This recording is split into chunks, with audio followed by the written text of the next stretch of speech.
আমি ক'ত যোৱা তুমি আজি তুমি ফেনখনো লৈ লৈছা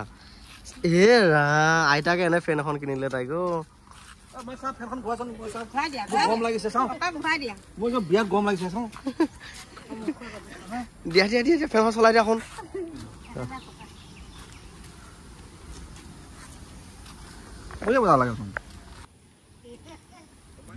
আজি ভাদ মাহৰ 3 তাৰিখ আৰু আমি ঘৰৰ সহ পৰিয়াল আমাৰ খুৰাহঁতো আহিছে আৰু আমাৰ গোটেই পৰিয়াল মিলি যাব ওলালো আমাৰ পুৰণা ঘৰলৈ আমাৰ সেই পুৰণা ঘৰলৈ যাব ওলালো কামপুৰলৈ যাম এতিয়া আমাৰ পুৰণা ঘৰ যিহেতু কামপুৰতে খুৰাহঁতো আহিছে জাগিৰোডৰ পৰা আৰু আমাৰ ফেমিলি ওলাই ললো আমাৰ ফেন চেন লগাই লৈছে দেই ভাওনাখনকে লৈ যাব ওলালো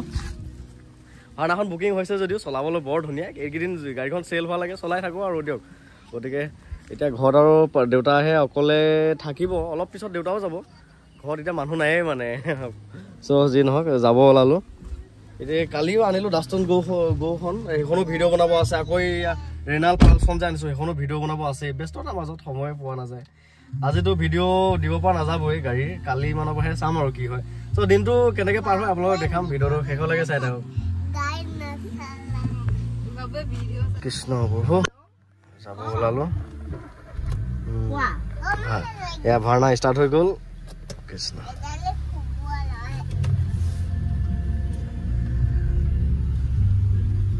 ভাওনাখনৰ গ্ৰাউণ্ড ক্লিয়াৰেঞ্চ কম হ'লেও কিন্তু আমাৰ এইবোৰ গাঁতত একেবাৰে নালাগে চলোৱা কিছুমান কেপাচিটি থাকে এফুট 10 গাঁত এটা যদি ধাপকৈ পেলাই দিয়ে তেনেকৈতো নহ'ব গতিকে অকণ চলোৱা কেপাচিটি এটা থাকে কিন্তু আমাৰ এই গাঁতবিলাকত নালাগে আকৌ ধুনীয়াকৈ আহি যায় পাৰ হৈ যায় ইমানো গ্ৰাউণ্ড ক্লিয়াৰেঞ্চ কম নহয় আৰু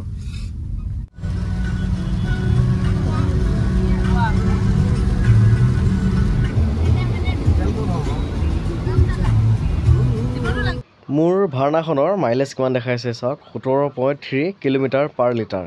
এই মানুহে বৰ বদনাম কৰি থাকে ভাওনাখনৰ ইমানো বেয়াও পোৱা নাইচোন মাইলেজ ঠিকেই আছে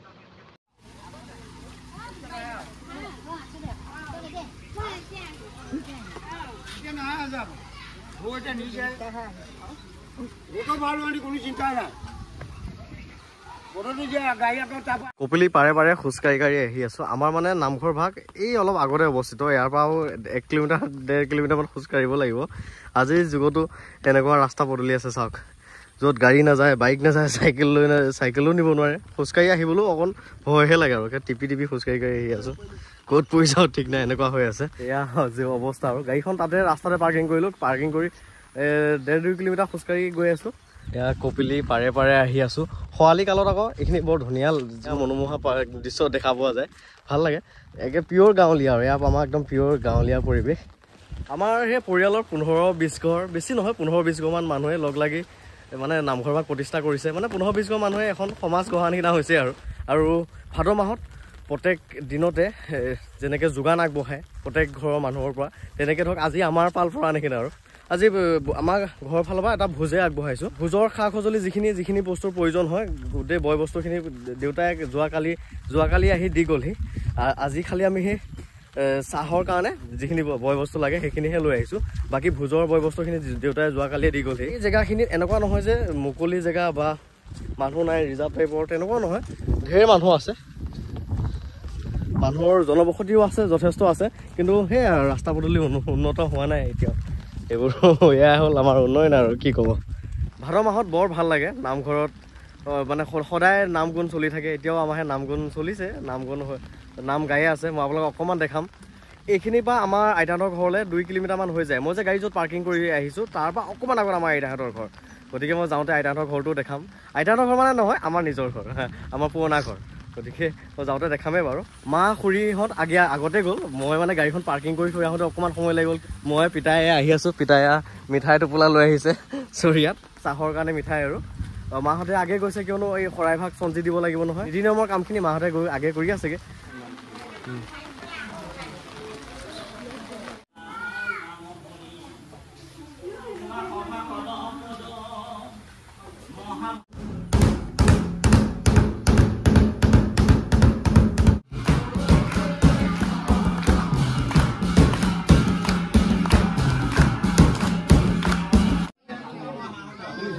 লৈ যাওঁ মই ইমান নোৱাৰো নহয়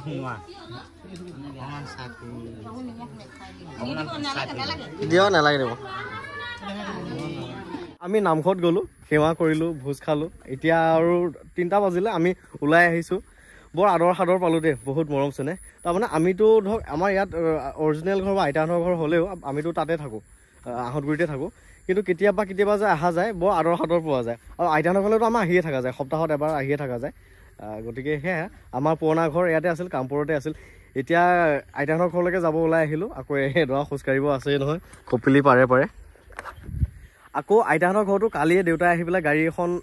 গাড়ী এখন বেচিম বুলি কোৱাত চাৰ্কুলেট বিট এখন আইতাহঁতৰ ঘৰতে দেউতাই গাড়ীখন কিনি পেলাই থৈ গুচি গ'ল চলোৱা মানুহ নাই যিহেতু আইতাহঁতৰ ঘৰতে থৈ গুচি গ'ল এতিয়া আমি আহিলোঁ মোৰ ভাইটিটো আহিছে খুৰা ল'ৰাটো আহিছে আৰু আমিও আহিছোঁ যেতিয়া খুৰা ল'ৰাটোৱে গাড়ীখন লৈ যাব আৰু তাৰমানে খুৰাই গাড়ী এখন লৈ আহিলে মই এখন লৈ আহিলোঁ দেউতাই এখন গাড়ী লৈ আহিলে এতিয়া যাওঁতে 4খন হ'ব আহোঁতে 3খন লৈ আহিছিলোঁ যাওঁতে 4খন গাড়ী হ'ব আৰু খোজকাঢ়ি বিলাই নাইকিয়া আৰু ডিগিটো খুলিছোঁ আহি পালোহি আমাৰ এয়া আইতাহঁতৰ ঘৰ সন্মুখৰ ফালে দেখিছেনে কপিলি এখন আছে এয়া কপিলি বালিতে আমি গা ধুইছিলোঁ খেলিছিলোঁ এয়া কপিলিতে গা ধুইছিলোঁ ঢেৰ মমেণ্ট জড়িত হৈ আছে ঢেৰ স্মৃতি গতিকে এয়াই হ'ল আইতাহঁতৰ ঘৰ ৰাস্তাটোৰ কাষতে ঘৰ মই যে কৈছিলোঁ বিটখন ইয়াতে কিনি ৰাখিছিল বুলি গতিকে এইখন বিট দেউতাই কালি কিনি ইয়াতে ঢাকি ঢুকি থৈ গুচি গৈছিল যিহেতু চলোৱা মানুহ নাছিলে গতিকে ইয়াতে থৈ গৈছিল আৰু আমি আজি আহিলে লৈ যাম বুলি প্লেনিং মতে ইয়াতে থৈ যোৱা গ'ল আৰু কিন্তু কথাটো হ'ল চোতালখনটো এতিয়া বোকা হৈ গ'ল এই বোকাত কেনেকৈ ওলাই ভগৱান জানিব আৰু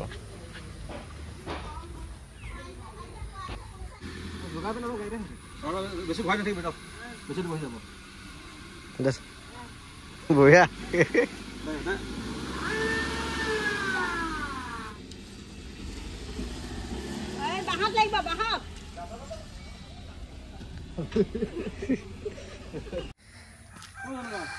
টানি লগাই লৈ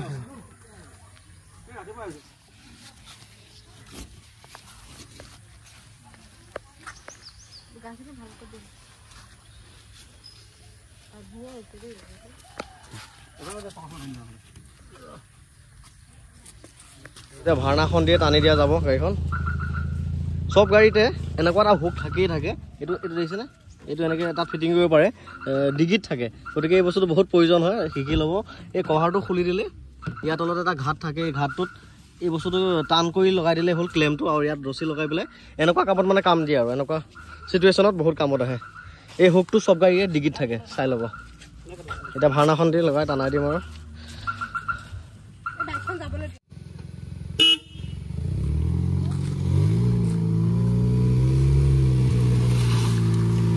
ভাওনাই গোটেই গাড়ীয়ে টানি লৈ গৈছে দেখিছে এনেকুৱা জুইবান মজবুত গাড়ী নহয় এই ভাওনাখন ইঞ্জিনটো মানে 1.6 যিহেতু আৰু ইয়াৰ চাওক চব গাড়ীৰে ইয়াৰ তলতে এনেকুৱা হুক থাকে এই হুকত লগাই পেলাই গাড়ী টানি আনিব পৰা যায় আৰু ফ্ৰণ্টৰ চাইডে ইয়াৰ ক্লেমটো ডেম'টো কৈছোঁৱে এনেকৈ কামবিলাক কৰিব পাৰিব কেতিয়াবা আপদে বিপদে কামত দিব ঠিকটো মনত ৰাখিব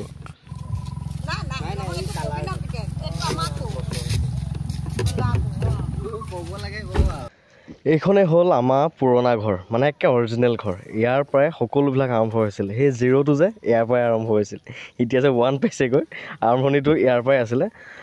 আমাৰ সেই মাটি কিনা আহঁতগুৰিত আজি 30-35 বছৰ হ'ল আমিতো জন্ম হোৱাই নাই তেতিয়া কিন্তু দেউতাহঁতে ইয়াৰ পৰাই ওলাই গৈ বেলেগৰ গাড়ী চলাইছিল গাড়ী চলাই মানে অশেষ কষ্ট খুৰা আৰু দেউতাৰ অশেষ কষ্টৰ ফলে আজি সন্মুখত এয়া 4খন গাড়ী ৰাস্তাত আছে বহুত ভাল লাগে মনটো ডাঠ হৈ যায় এইখন ঘৰ ঠিক ঠাক কৰিব লাগিব লাহে লাহে অলপ চলপ বনাই আছোঁ এইখনো লাহে লাহে ঠিক কৰিম ঘৰটো বনাব লাগিব এটা সময়তো আৰু জুপুৰি ঘৰ আছিল একেবাৰে পচা বেৰ আছিল কিন্তু ভগৱানৰ কৃপাত আপোনালোকৰ আশীৰ্বাদত অকণমান এতিয়া এইখন ঘৰো ঠিক কৰিব পাৰিছোঁ ৰাতিপুৱা ভাত সাজ খাই উঠি আকৌ ৰাতিৰ কাৰণে চিন্তা কৰিবলগীয়া আছিলে দুপৰীয়া কি খাম ৰাতি কি খাম চাউল ক'ত পাম সেনেকুৱা দিন দেউতাহঁতে কটাইছিলে সেনেকুৱা দিন পাৰ কৰিছিলে এসাঁজ খাই এসাঁজ লঘোণেই আছিলে সমাজত একেবাৰে গুৰুত্বই দিয়া নাছিল কাৰণ একেবাৰে পিছপৰা মানুহ আৰ্থিকভাৱে দুখীয়া মানুহ আমি বহুত পিছপৰা মানুহ আছিলোঁ গতিকে কোনো গুৰুত্ব দিয়া নাছিল কিন্তু সেয়া মানুহৰ সন্মুখত এতিয়া দিয়কচোন এয়া যথেষ্ট কষ্ট আৰু সততাৰ ফল এয়া দেউতাহঁতে আৰু খুৰাই যথেষ্ট কষ্ট কৰিছে যথেষ্ট কষ্ট তাৰে ফলাফল এইখিনি পাইছে কষ্ট আৰু একাগ্ৰতাৰে সততাৰে মানুহক সফল কৰি তুলিব পাৰে হতাশ হ'ব নালাগে, মানুহৰ বেয়া দিনৰ পাছতো ভাল দিন আহে, গতিকে কষ্ট কৰি যাব লাগে, ছাকচেছ হ'বই। সেয়া যি নহওক, দিনটো পৰ্ব এনেকৈয়ে কমপ্লিট কৰিলোঁ, কৰি ঘৰমুখীয়া হৈ আহি আছোঁ, একে এটা ৰেলী যোৱা টাইপ হৈ আছে। একদম আগত দেউতা গৈ আছে বিটখন লৈ, তাৰ পাছতে ডিজাৰখন লৈ গৈ আছে আমাৰ খুৰা ল'ৰাটোৱে, মোৰ ভাইটিয়ে লৈ গৈ আছে, ভাৰ্নাখন লৈ গৈ আছে আমাৰ খুৰাই, আৰু মই লৈ আহি আছোঁ ডাষ্টন গো প্লাছখন এইখন। ত' এয়া আহি আছোঁ আৰু দিনটো এনেকৈয়ে পাৰ কৰিলোঁ, সবিশেষ আপোনালোকক দেখালোঁ। ভিডিঅ'টো শেষলৈকে চাই থকাৰ কাৰণে বহুত বহুত ধন্যবাদ, থেংক ইউ।